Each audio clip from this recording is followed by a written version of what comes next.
Mana.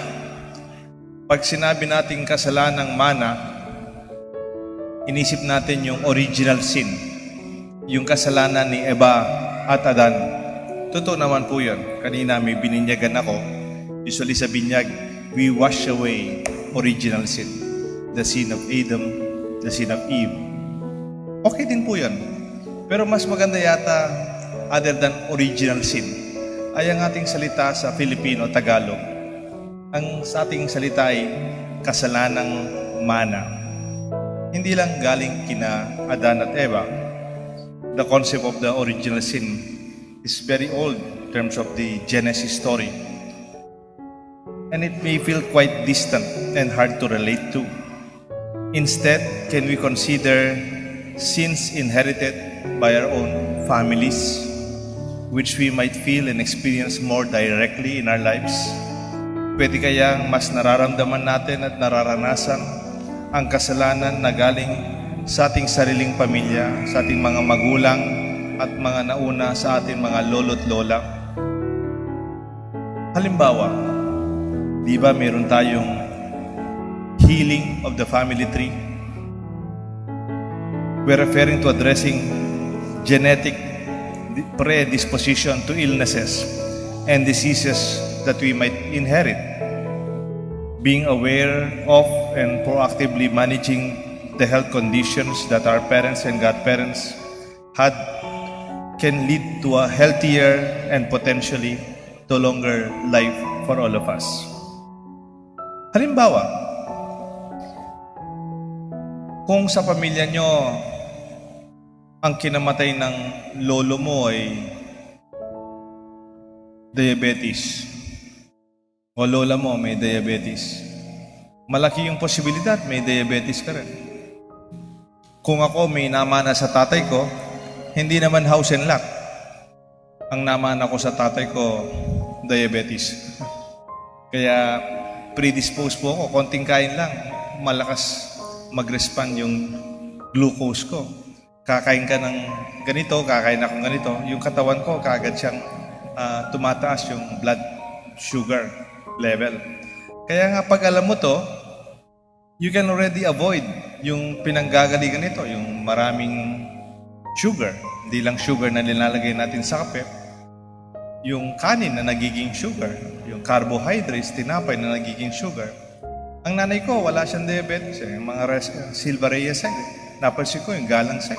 Kaya dahil alam ko ito yung naging sakit ng tatay ko, I'm very conscious about it. Ang tatay ko bago namatay, nag-dialysis din siya.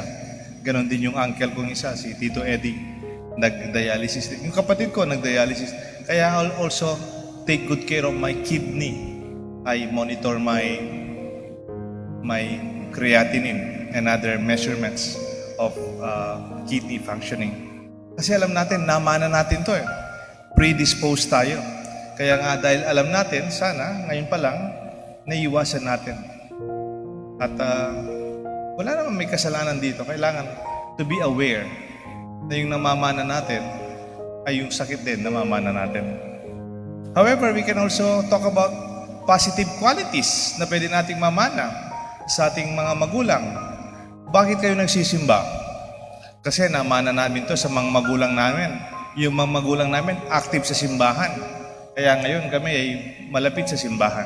Lumaki kami sa simbahan. Namana namin yung magandang ugali sa pagkikisama sa kapitbahay. Pagtulong sa kapwa. Yung aming ugaling masaya sa bahay. Yung masarap na pagluluto. Nakaugalian ng aming pamilya. We can inherit positive qualities from our parents and elders, such as maybe strong work ethics, yung masisipag naming mga magulang, respeto, commitment to education, and even our faith. These are values we pass down through generations. On the other hand, meron tayong mamanang maganda sa mga magulang natin at lolo't lola. Pwede rin tayong may manang hindi maganda. There are also chances that we are inheriting bad habits or unhealthy behaviors like gambling, excessive smoking, or heavy drinking. Minsan, may isang bata, dahil yung pamilya nila nagsusugal, ang batang ito nagsusugal na rin. Kaya linapitan siya ng isang matanda sa simbahan. Sabi niya, anak, huwag ka nang magsugal. Kasi yung tatay mo, nanay mo nagsusugal, lolo't lola mo nagsusugal. Sabi ng bata, opo, hindi na po magsusugal. Pustahan mo tayo. Hindi na po ako magsusugal, pustahan man tayo. So, parang nahihirapan siyang umalis kasi nakikita niya sa bahay yung sugal, no? Isa pang halimbawa, dito sa Sapang Bato, nung bago ko dito, wala pang pandemic. Mayroong isang bata, nakamotor. Wala pa siyang lisensya. At yung motor, hindi nakarehistro. Naaksidente siya. Sa Balibago ba o sa Friendship? Sa Friendship. Alam mo saan siya bumangga? Sa poste. Yung poste, wala namang kasalanan. Hindi naman gumagalaw. Sa poste. Bumangga siya sa poste. Madaling araw, namatay yung bata. Alam nyo, lasing siya. Kaya pala, pag medyo lasing ka kasi, hindi maganda yung coordination ng katawan mo at saka ma-decision mo, hindi mabilis eh. Na-aksidente siya, namatay siya. Pagkatapos kong binles yung bata, may nagsabi ako, taga rito, taga Sapang Bato rin, Pader. Sabi, alam mo ba, yung kinabatid ng tatay niya, aksidente rin sa motor. Bumangga din siya sa poste, Balibago side naman yata. Lasing din siya.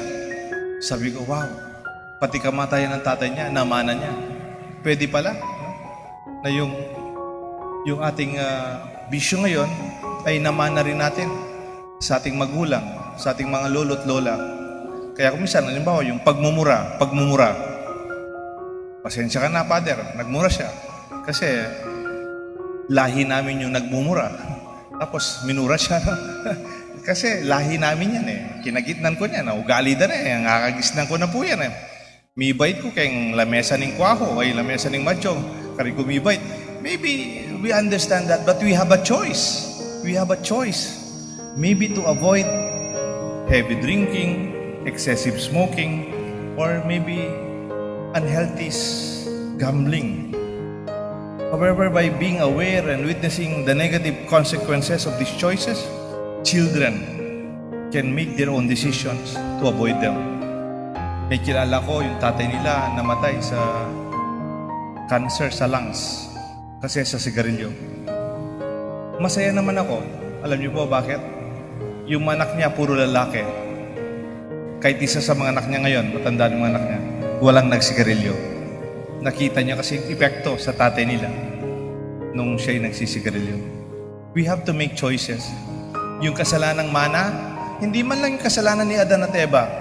Kung minsan yung mga nauna sa atin, huwag na natin pamana.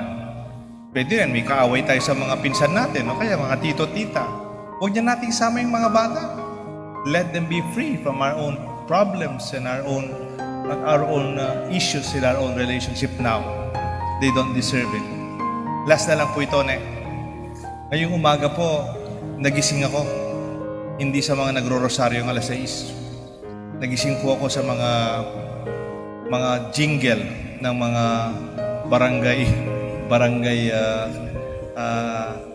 barangay official candidates. Okay naman po, nag-umpisa na po yung ating election campaign period.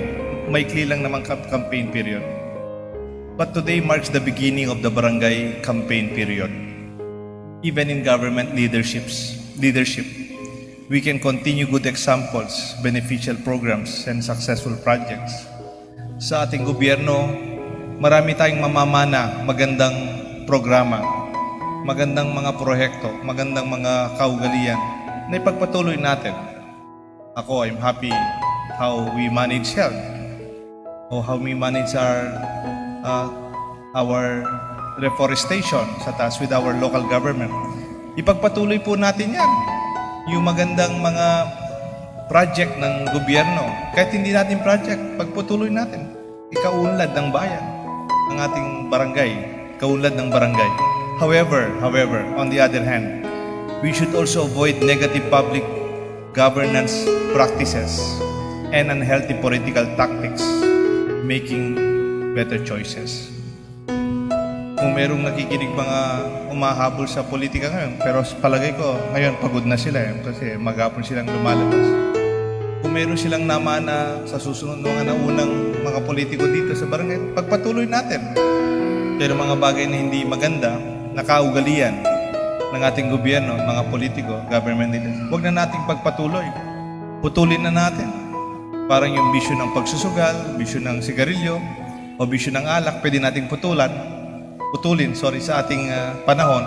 Siguro kahit yung mga bagay na hindi magandang naririnig natin na nakakaugalian sa gobyerno, ay pwede na natin putulin sa panahon natin, that we can discontinue and avoid and stop anything that is unhealthy, because our next generation deserves better. Pag nagbibinyag ako, quietly, pinagdarasal ko, sana ang batang ito, they will be better than us. Sana yung mga batang ito, mas mabuti sila sa panahon natin.